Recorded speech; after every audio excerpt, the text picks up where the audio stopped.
Astaghfirullah. Bismillahirrahmanirrahim. Assalamualaikum warahmatullahi wabarakatuh.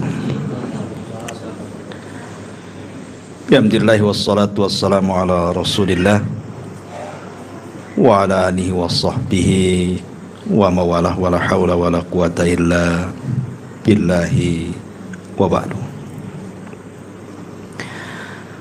Alhamdulillah, di malam hari ini kembali kita bisa duduk untuk bertolabul ilmi.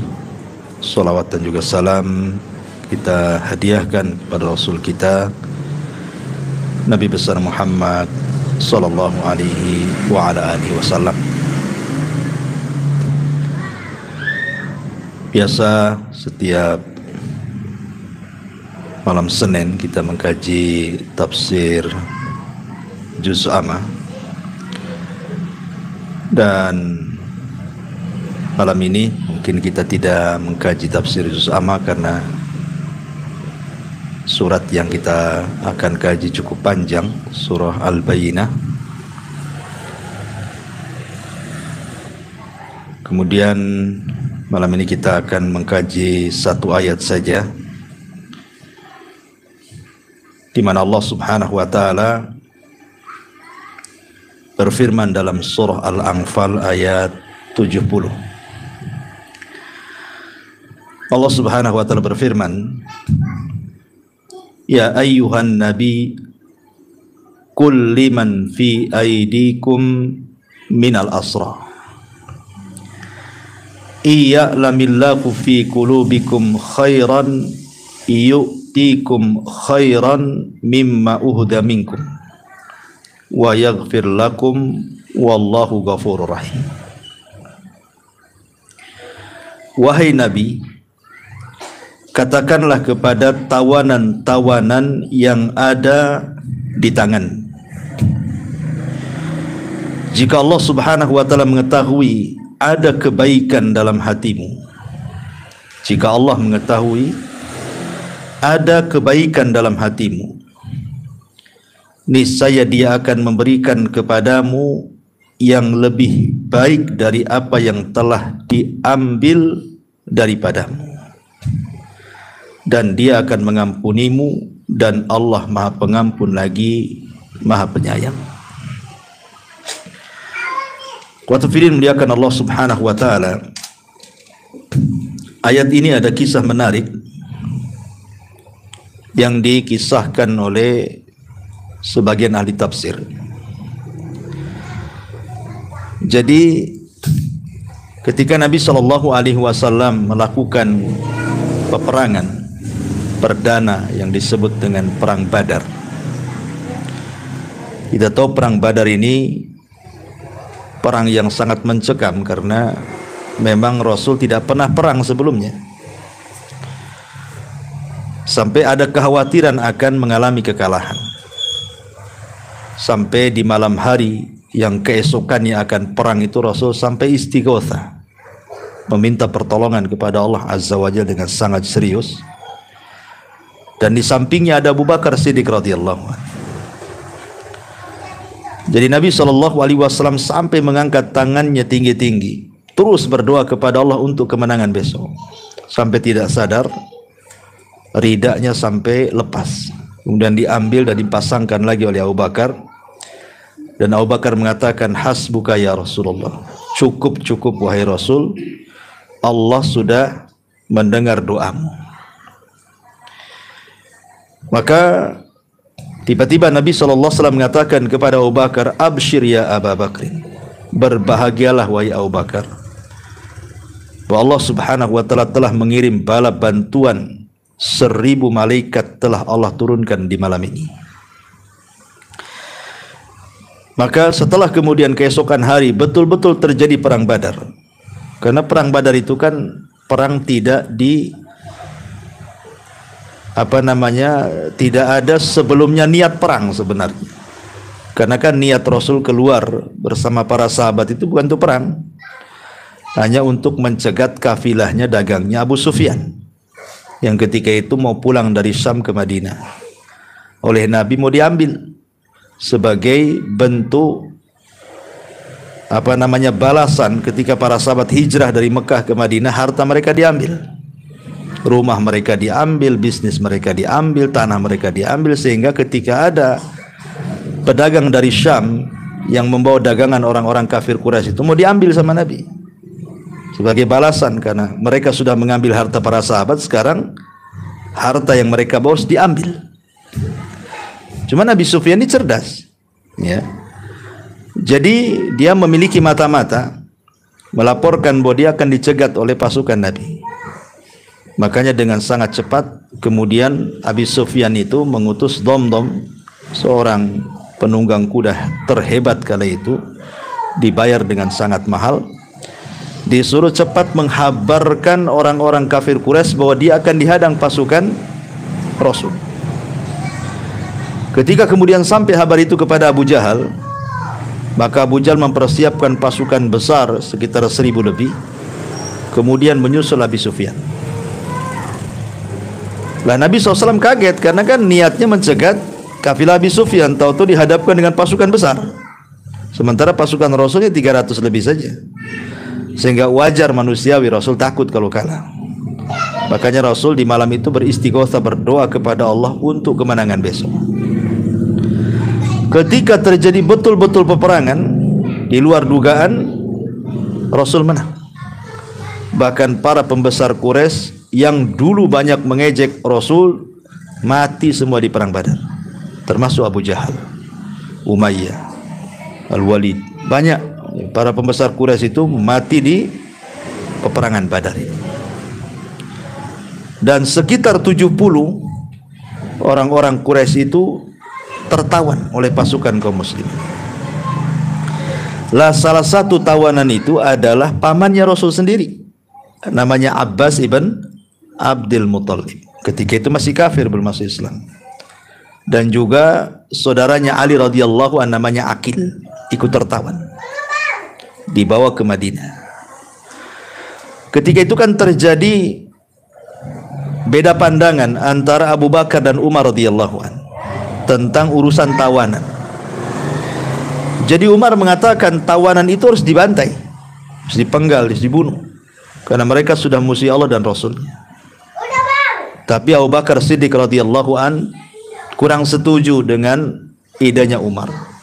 Sebaiknya, kata Abu Bakar, dibuatlah semacam tebusan. Kalau memang ingin bebas, tebus dengan harga yang mahal, ya. Maka Nabi SAW cenderung dengan pendapatnya Abu Bakar, karena alasannya di tengah-tengah tawanan itu kan masih ada hubungan kekerabatan masalahnya. Makanya Abu Bakar lebih lembut dibandingkan Umar, walaupun sebenarnya pendapat yang lebih kuat adalah pendapat Umar, karena turun wahyu masalahnya. Maka nalin Nabi an yakuna lahu asra hatta yuthkhina fil ardh. Tidak layak bagi seorang Nabi itu punya tawanan. Ya turun ayat. Tetapi ketika itu karena memang Nabi SAW lebih cenderung kepada pendapat Abu Bakar, walaupun akhirnya kemudian pendapat Umar yang kuat gitu ya. Maka mulailah kemudian setiap tawanan itu datang tebusan. Yang luar biasa, rupanya menantu Rasul pun terkena tawanan juga di situ. Ketika itu menantunya belum masuk Islam. Abul As ibn Rabi namanya. Abul As ibn Rabi itu suami daripada Zainab, dan Zainab itu putri Nabi, belum masuk Islam suaminya, ikut kena tawan juga di situ, ya. Sampai kemudian ada kisah bahwa karena tahu Zainab ini kan orang susah, bukan orang kaya, untuk menebus suaminya kan bukan perkara mudah karena besar tebusannya, sementara tidak ada uang. Dan orang-orang kafir Quraisy tidak mau membantu tebusan itu. Terpaksalah kemudian Zainab mencopot kalungnya, kalung emasnya, yang kalung itu dulunya adalah milik ibundanya Khadijah. Maka dihantarkan oleh saudara daripada Abul As ibn Rabi ke Madinah untuk menebus suami daripada Zainab. Lah ketika Nabi SAW melihat kalung itu, sedihlah Rasul. Kenapa? Karena tahu itu kalung siapa? Itu kan kalung istrinya. yang dulu ketika pernikahan Zainab dihadiahkan oleh Khadijah kepada putrinya sebagai hadiah pernikahan.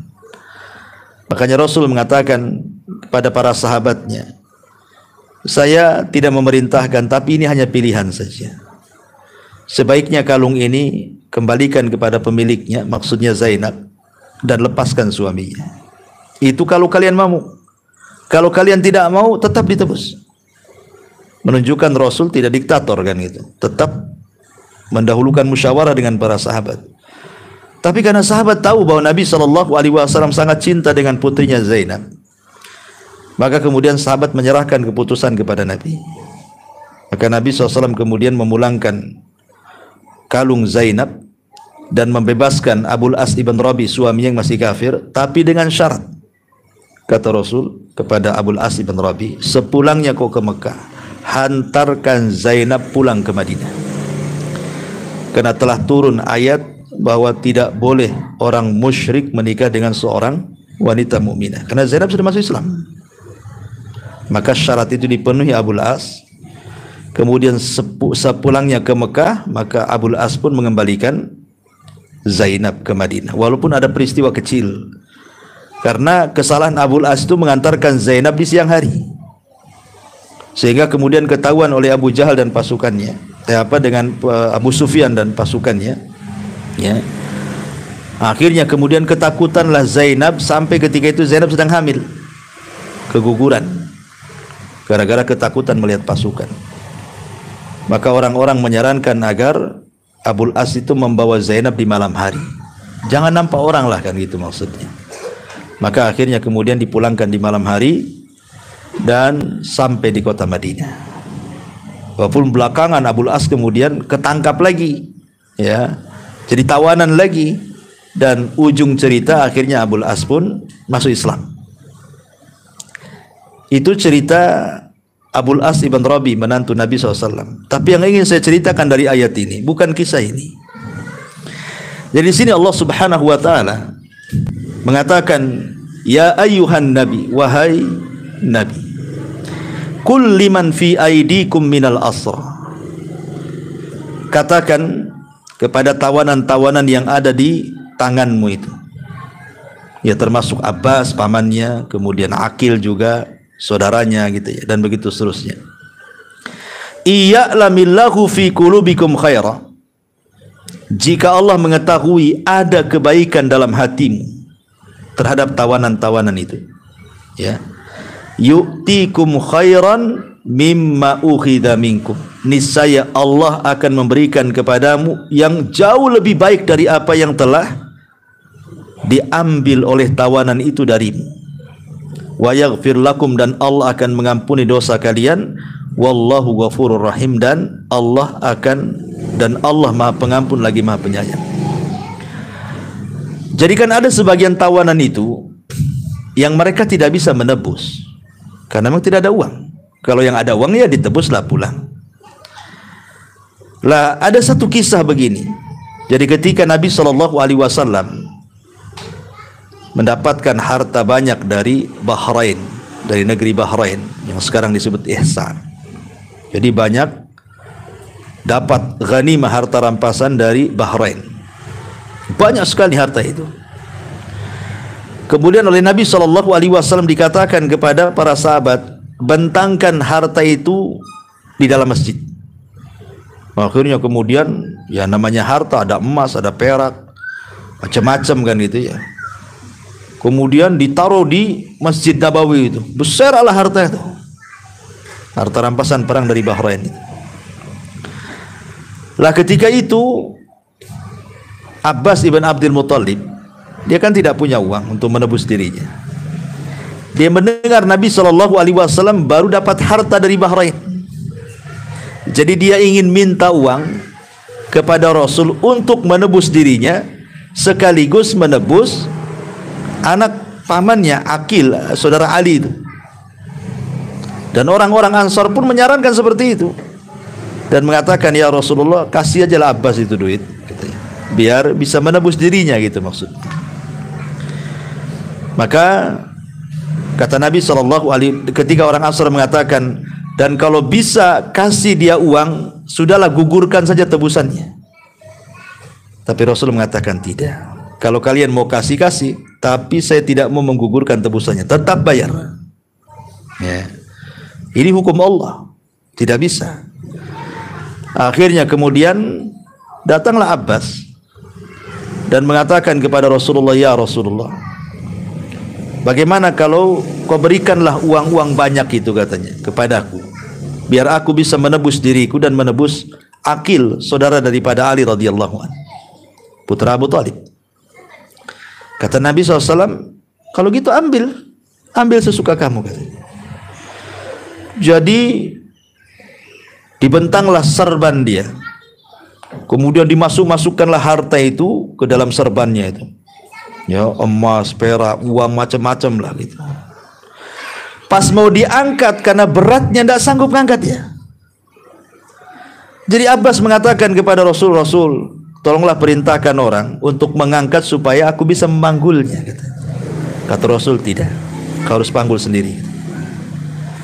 Ya kalau begitu engkau aja lah ya, kata Abbas, engkau saja angkatkanlah biar aku bisa memanggulnya. Tidak, angkat sendiri, kata Rasul. Akhirnya karena berusaha dia ngangkat karena banyaknya harta, tidak sanggup juga dia. Akhirnya dikurangi gitu. Dikurangi, masih berat juga. Sehingga dia mengatakan, ya Rasul, perintahkanlah salah seorang sahabat itu angkatkan ke punggungku. Kata Rasul, tidak. Kalau begitu engkau juga bantu. Kata Rasul, tidak, angkat sendiri. Sampai 3 kali. Baru ketika terasa sudah bisa terangkat gitu ya, dipanggul, baru kemudian dia pergi. Ketika dia menebus dirinya dan Abbas, rupanya uang itu berlebih banyak. Jadi yang dibayarkan sedikit, lebihnya banyak kan gitu kan. Untunglah dia kan itu. Ya. Tapi Nabi SAW heran ketika melihat Abbas itu mengambil harta banyak sampai enggak sanggup mengangkat. Kenapa? Bagaimana Nabi SAW heran bagaimana kecintaan manusia kepada harta itu. Kalau bisa semua diambil gitu ya. Tapi tak sanggup. Ya. Syahidnya adalah ketika kemudian Abbas berhasil mengangkat ke pundaknya, kemudian dibayarkan kepada tebusan dirinya dan Uqail, rupanya sisa uangnya jauh lebih banyak dibandingkan tebusannya. Maka dari sini turun ayat ini. Allah Subhanahu wa taala mengatakan, "Iya'lamillahu fi qulubikum khairan yu'tikum khairan mimma ukhidha minkum." Jika Allah mengetahui ada kebaikan dalam hatimu wahai Muhammad, niscaya Dia akan memberikan kepadamu yang jauh lebih baik daripada yang telah diambil darimu oleh tawanan itu. Enggak masalah, ya. Seolah-olah Allah Subhanahu wa taala ingin mengatakan, barang siapa yang meninggalkan sesuatu karena Allah, pasti Allah Subhanahu wa taala akan memberikan sesuatu yang ditinggal itu dengan sesuatu yang jauh lebih baik lagi. Dan ini kaidah dalam Islam namanya ya, bahwa man taraka syai'an lillahi awwadallahu khairan minhu. Barang siapa yang meninggalkan sesuatu karena Allah, maka Allah akan berikan sesuatu yang jauh lebih baik lagi. Karena setelah peristiwa ini Abbas masuk Islam dan menjadi pejuang Islam. Hanya gara-gara apa? Gara-gara dikasih duit gitu saja, ambil. Akhirnya Allah kasih yang lebih baik lagi karena Abbas masuk Islam, Aqil juga masuk Islam dan menjadi pejuang Islam. Terkadang dalam kehidupan kita ini kita harus tega meninggalkan sesuatu itu. Kalau memang harus meninggalkan sesuatu tapi karena Allah Subhanahu wa taala, yakinlah bahwa Allah akan mengganti sesuatu yang kita tinggalkan itu dengan jauh yang lebih baik lagi. Dari sini ada sebuah hadis yang dikeluarkan Imam Ahmad dengan sanad yang sahih.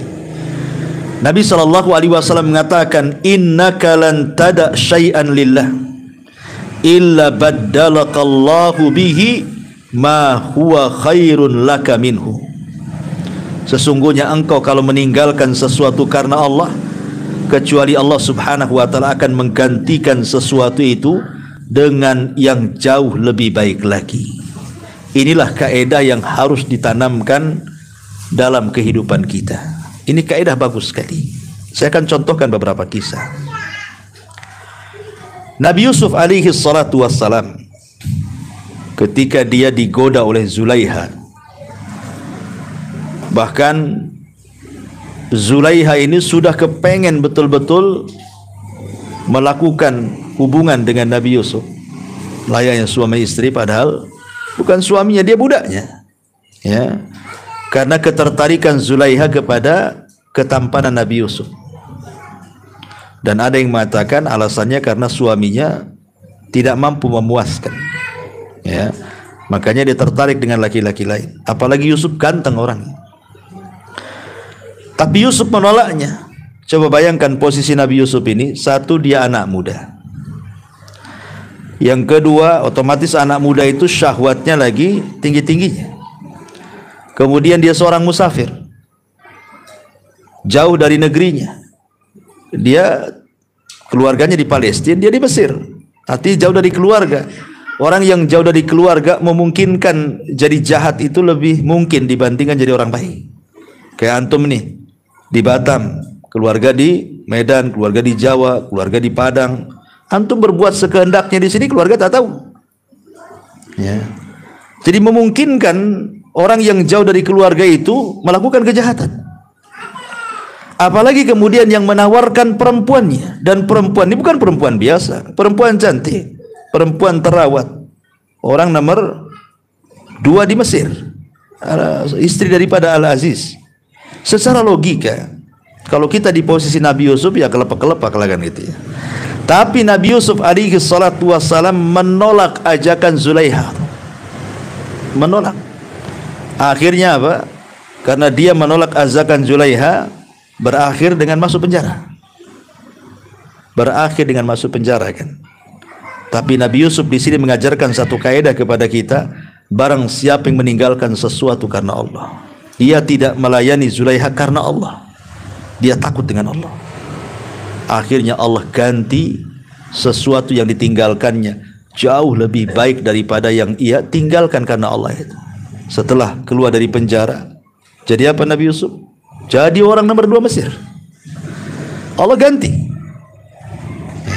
Artinya kita harus yakin kalau kita meninggalkan sesuatu karena Allah itu pasti ada gantinya. Dan ganti itu jauh lebih baik lagi. Contoh kedua, Nabi Sulaiman alaihi salam itu kan suka dengan kuda perang. Jadi Nabi Sulaiman itu hobi ngoleksi kuda perang, karena dia suka perang masalahnya. Jadi kuda-kuda perang itu dikoleksi dia, yang cantik-cantik, yang bagus-bagus itu. Lah kalau di sore hari Nabi Sulaiman itu selalu memandang kuda-kudanya, mengelus, dipandang, ya dirawat. Pokoknya orang kalau hobi pasti dirawat lah.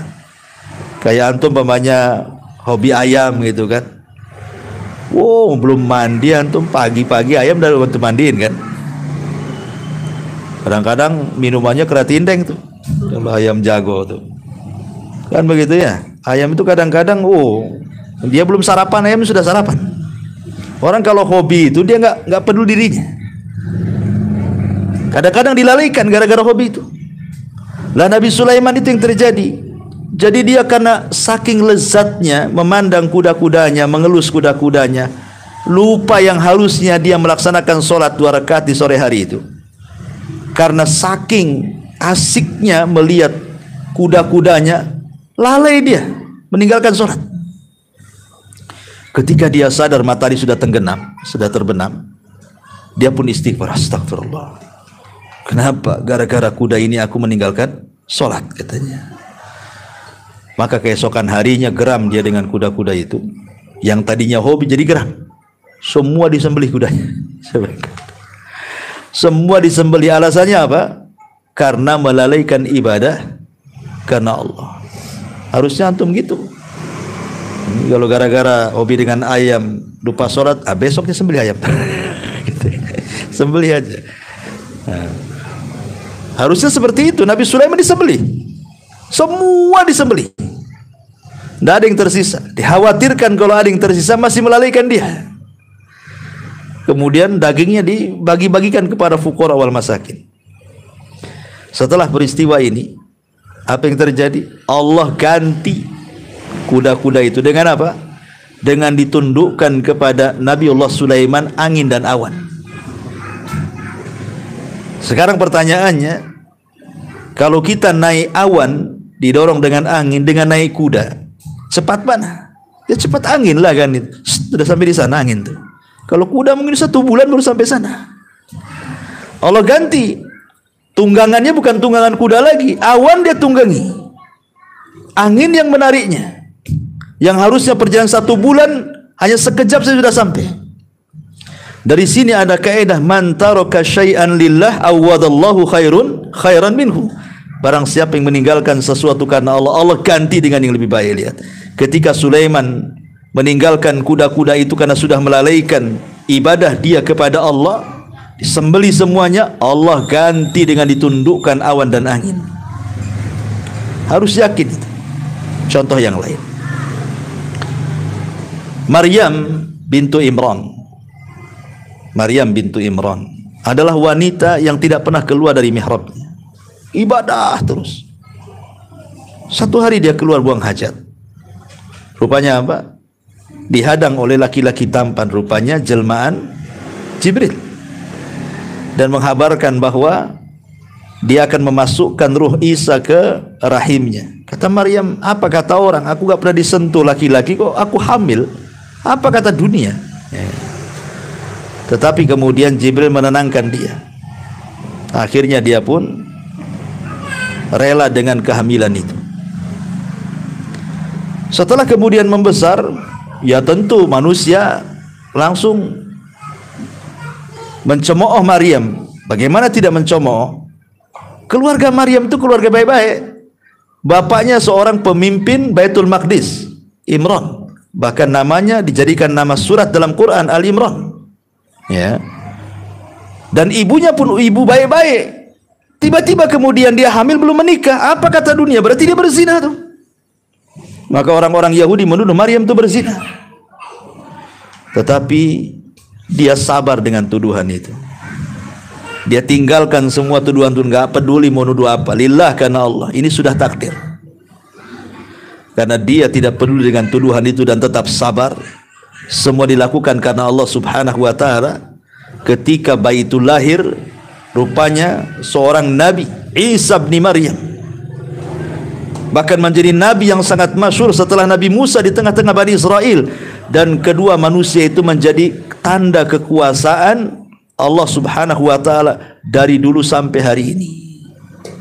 Hari ini dikenal Maryam dengan Isa, salah satu mukjizat kekuasaan Allah Subhanahu wa taala. Allah sanggup melahirkan anak tanpa bapa. Itu semua karena jerih payah Maryam meninggalkan sesuatu karena Allah.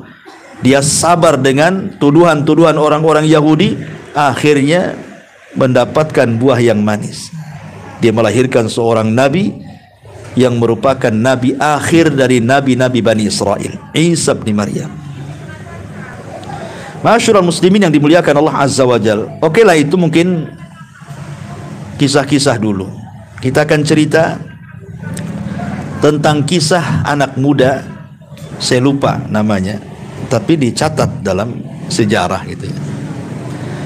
Jadi anak muda belum menikah, seorang talabul ilmi. Dia berada di Mekah sana.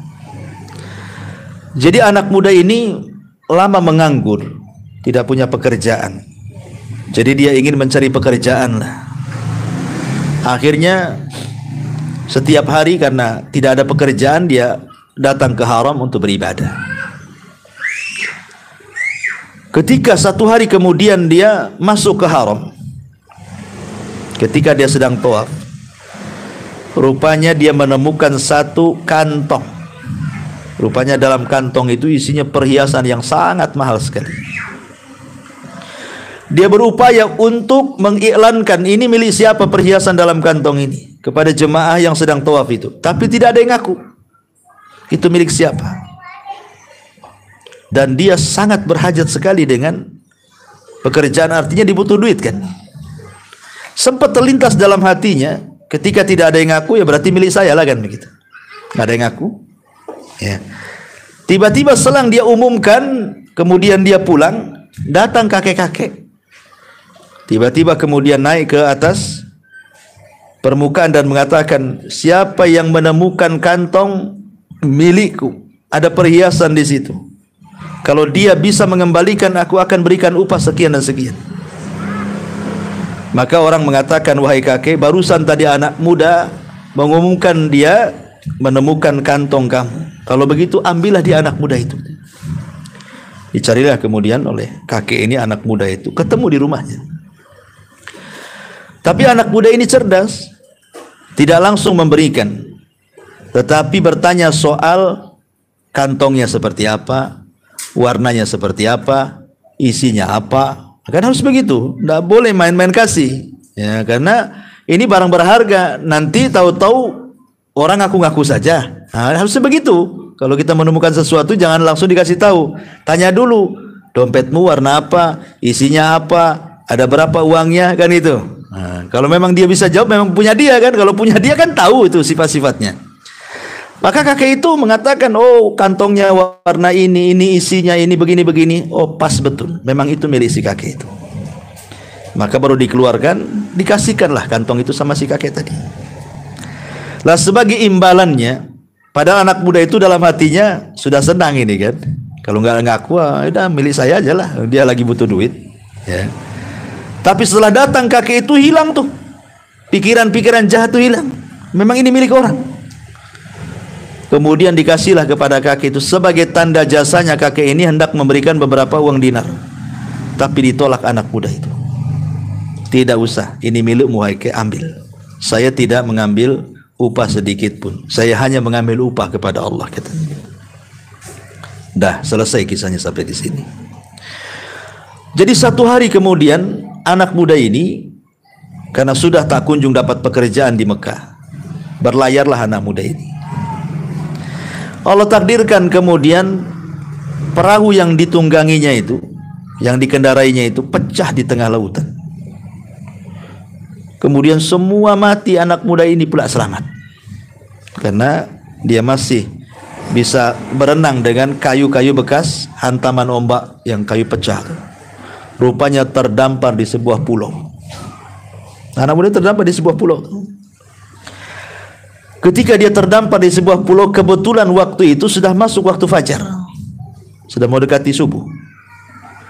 Dengan lemasnya dia gitu ya, karena juga baru selamat dari musibah, dia berusaha berjalan masuk ke dalam pulau itu. Rupanya di pulau itu adalah masjid. Masjid itu tidak terawat, kotor luar biasa. Kayaknya nggak pernah ada orang sholat di situ. Masuklah dia ke masjid itu. Kemudian dia membersihkan masjid itu sendirian. Setelah masuk waktu subuh, dia pun azan sekencang-kencangnya azan. Subhanallah. Kagetlah warga-warga sekitar, datang semuanya. Kayaknya baru pertama dengar azan kayaknya. Datang semuanya. Dan sebagian mereka kemudian ikut sholat di masjid itu. Lah anak muda ini memiliki suara indah ketika membaca Quran.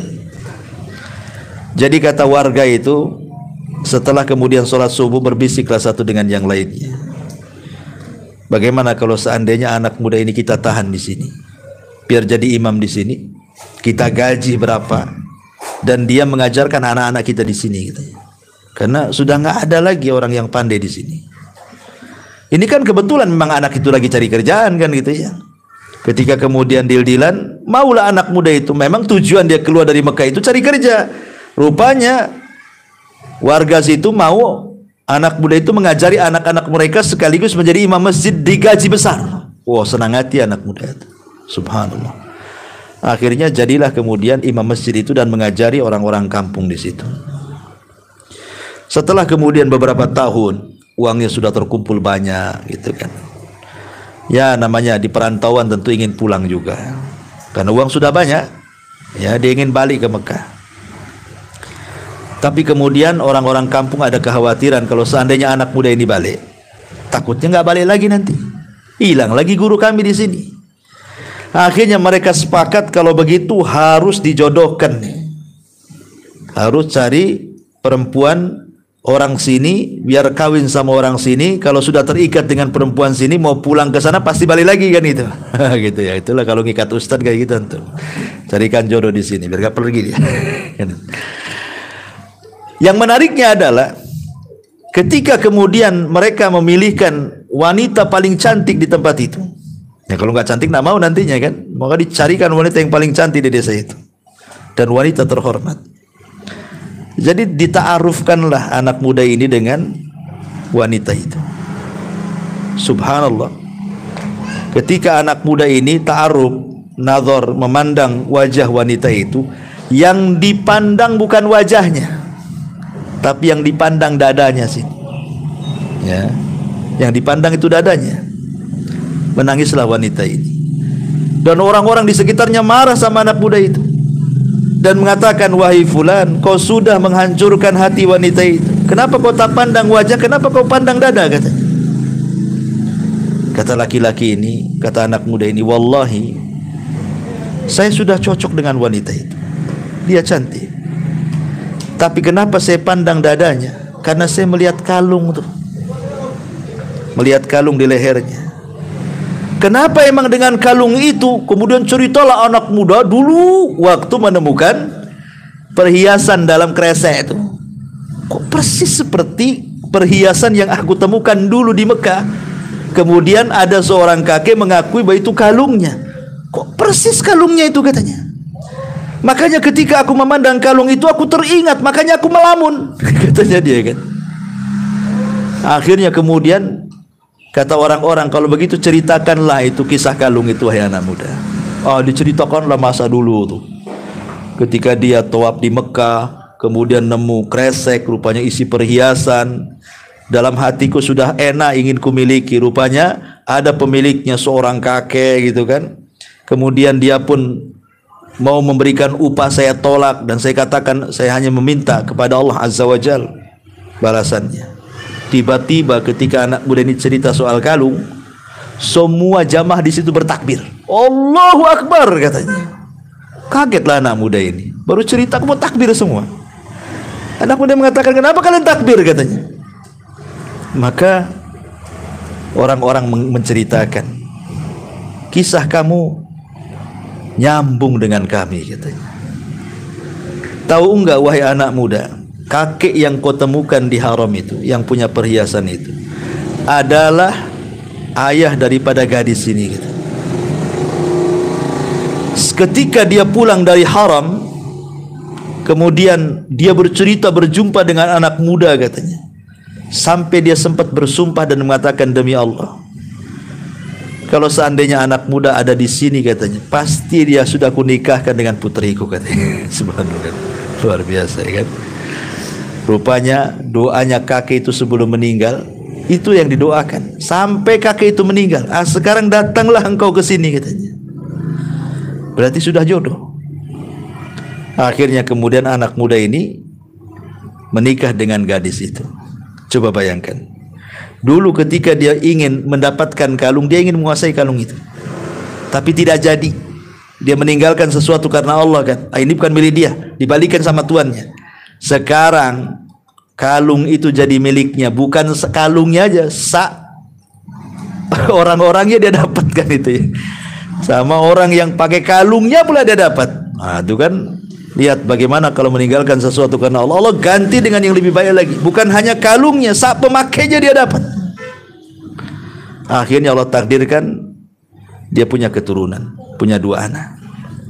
Tetapi takdir berkata lain. Kemudian istrinya meninggal. Setelah istrinya meninggal, disusul pula 2 anaknya meninggal. Maka dia pun sedih. Tetapi kalung itu yang tadinya milik istrinya, setelah istrinya meninggal, otomatis kan warisan bagi anak-anaknya. Ketika anak-anaknya meninggal, jadilah kalung itu milik dia sepenuhnya. Dia tidak tahan tinggal di situ. Akhirnya diminta izin untuk pulang. Pulanglah dia ke Mekah. Rupanya kalung itu dia jual. Dia jual dijadikan modal dagang. Dan subhanallah, karena izin Allah subhanahu wa ta'ala, dari modal dia jual kalung itu, dia menjadi peniaga dan menjadi orang paling kaya di Mekah. Dari modal sedikit itu, Allah takdirkan usahanya berkembang, akhirnya jadi kaya raya, dan dia pun menjadi orang yang paling dermawan di situ. Lihat kisah ini bukan sinetron, ya. Ini kisah nyata disebutkan para ulama. Dari sini ada kaidah man taraka syai'an lillah awwadallahu khairan minhu. Barang siapa yang meninggalkan sesuatu karena Allah, Allah ganti yang lebih baik. Maka kalau antum umpamanya bekerja di sebuah instansi, mungkin di situ ada ribanya, ada hal-hal yang mungkin berbau syubhat di dalamnya, jangan ragu-ragu, keluar karena Allah. Berdoa kepada Allah agar Allah menggantikan pekerjaan yang jauh lebih baik lagi. Dan antum harus yakin kalau antum meninggalkan karena Allah, Allah ganti pekerjaan itu. Tidak mungkin Allah nggak ganti, karena antum meninggalkannya karena Allah masalahnya. Jangan was-was, jangan berpikir anak kalau keluar dari sini cemana nanti kan begitu. Seolah-olah nggak yakin bahwa Tuhan yang ada di perusahaan dia juga Tuhan yang ada di luar. Sebenarnya Tuhan itu cuma satu. Ya.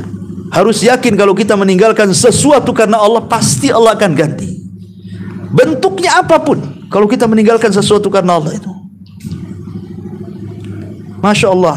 Dan saya pernah mengalami juga, ketika saya meninggalkan sesuatu dan lillahi ta'ala karena Allah subhanahu wa ta'ala, Allah ganti sesuatu itu dengan jauh yang lebih besar lagi.